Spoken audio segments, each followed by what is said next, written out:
It is not the movement of the clock that produces the newness of life. It is the movement in your mind.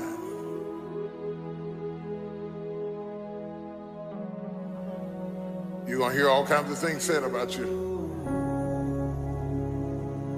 Throw it behind you.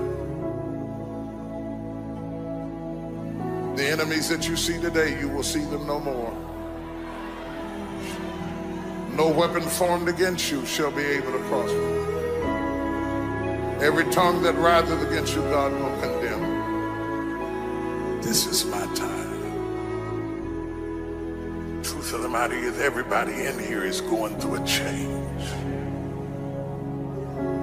You don't have to be ashamed of yours. We are all in the process of transforming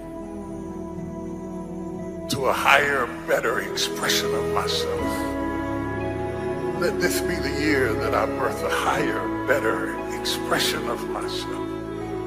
Don't let the habits of my past stop me from this metamorphosis. New year, new me. New year, new me. What separates us is transformation. The possibility of change. The desire to evolve. The passion to get up off the ground and stop eating dirt. I'm tired of doing what I used to do. If I always do what I've always done, I'll always be where I've always been. I'm going to throw it behind me. There's somebody in this room that nobody would think would be in a church tonight, but you drew them to this place tonight because you want them to be a new me in a new year and have a new attitude and a new mind.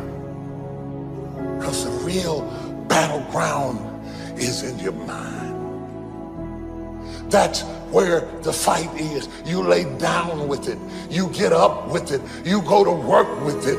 You can't digest your food because of it. Smiling in front of people and nobody knows that there's gunfire going off in your head. It's not a geographical location. It's not debt. It's not money. It's not haters. It's not enemies.